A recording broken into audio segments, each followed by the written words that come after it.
Help support AMTV by becoming a patron, an AMTV staff member, and following us over on Twitter. Hi there guys, it's Adam Martyn here, and welcome back to another video, the first video of 2024 in fact. Now this is something a little bit different to kick off the year.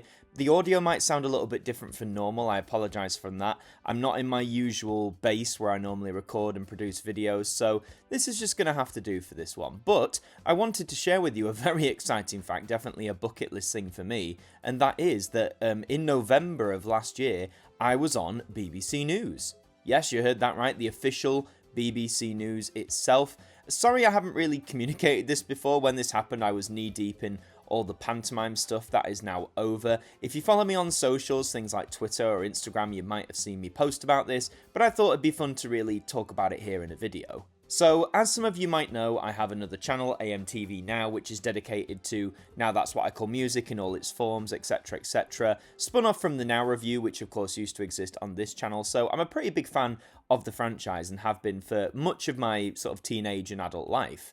And it was no stranger to me that on the 28th of November 2023 would mark 40 years of the Now brand itself. You know, it was this big occasion, there was lots of releases coming out, the 40 years releases, the decade by decade series, and whilst I didn't necessarily indulge myself in every single bit of it, it was still nice to see Now get such a spotlight of releases, and I guess coverage in various newspapers and indeed on the telly as well. Now, the day before, on the 27th of November, that was one of my first days doing tech for pantomime. Now, anyone who's done a tech rehearsal knows that they are very long days. They are often 12 hours. They are very long. They can be very laborious. A lot of fun as well, but it takes a lot out of you.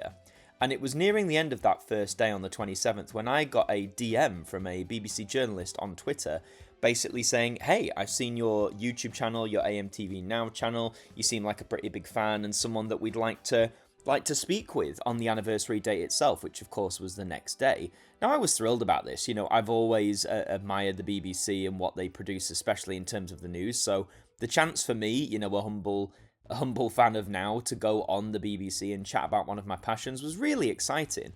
The only problem was, on the anniversary date itself was another one of my pantomime tech days. So again, I would have been required for 12 hours. I think my call time was, I want to say it was 9 in the morning, and I'd definitely be there until at least 10 o'clock at night. So that didn't really leave much room. Thankfully, what they wanted me on was BBC Breakfast, which of course goes out from around 6ish until 9 o'clock in the morning.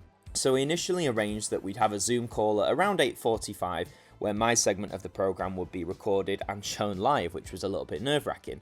So we okayed that. And then imagine my shock that when I finished that pantomime tech day, I had another message from that same BBC journalist who said, oh, I've just chatted with my producer, and if possible, we'd really, really like you to come down and appear in studio in Salford, which of course is where one of the main BBC bases is. You know, we'd really like you to come down there and appear on BBC Breakfast Live.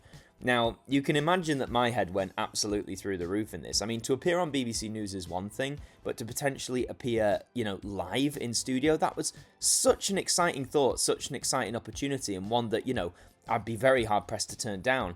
The only problem was, again, they wanted to keep that original 8:45 slot. And the thing is, from Doncaster to Salford, by car at its quickest with no traffic, it would take at least an hour of 20 minutes, so I'd be missing that first hour of tech. And the thing is, guys, if no one's ever done a tech before for a show, they are such crucial days. You don't get a lot of time, and they are really instrumental in setting up your show. And of course, being in pantomime, that did come first, so I said, you know, I'm really sorry, I can't make this work. And then they said, oh, would you like to come in at 7:50 a.m. instead?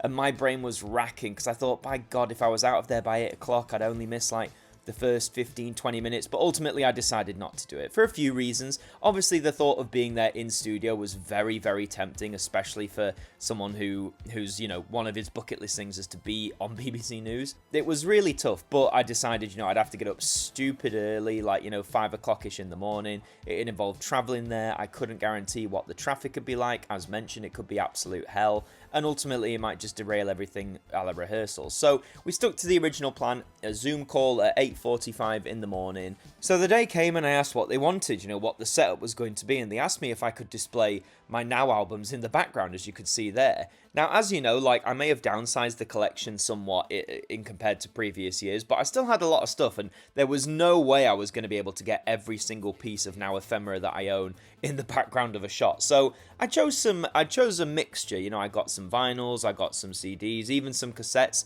made their appearances there. Some of them are like the early releases, some of them are releases more pertinent to me. And I had on hand, what you don't see in shot is I had a bunch of these spin-offs and numbered series ready to hand, so I could just show them on screen as I do with like Now 70 and some of the spin-offs there. And the idea of being on BBC News over Zoom is a very weird one because, you know, I've not experienced this before. I've seen countless people, especially since the pandemic, you know, have BBC News interviews over Zoom, and they can be at their worst really awkward things like bad camera quality, bad connection, all that sort of stuff. So I aimed to do everything I could to make sure that wasn't going to happen. The quality ended up being quite decent, and I made sure I was at home because the theatre Wi-Fi sadly wasn't that good. So I had a decent connection. I didn't drop out live, which was my worst fear. But when you're setting up for it, you know, you sort of think on Zoom, you know, you have the windows where you see people. I thought, am I going to have like a camera's view of the presenters? That's not how it works at all, actually. You just have an image of the BBC logo that says, you know, you are now patched into the studio or whatever. So the whole time I'm talking, and I know on screen it looks quite seamless, but the whole time that I'm chatting, I can't actually see the presenters. I can't even see Limahl, who was also a guest on there. We'll talk about that in a sec. But I couldn't see anything. I was purely relying on the audio, their voices and stuff like that. So, you know, sharing Now albums, you know, putting them in front of the camera when you can't see the people who are reacting is a very odd experience, to say the least. But we managed to get through the whole thing. It was about 10 minutes long. We managed to get through the whole thing without any connection issues, without anything like that. So that was all good. And I thoroughly enjoyed it. You know, see, when I watched it back and seeing the little thing come up saying my name and what I do, that was extremely exciting. You know, bucket list moment achieved. And it was an honour to sort of represent the Now fans, I guess, you know, just sort of share this passion we have, share our love for this series and how it may continue. The ironic thing was, obviously the minute I finished this, I had to go straight to tech rehearsal. I was only a few minutes late, but I was there for the full day.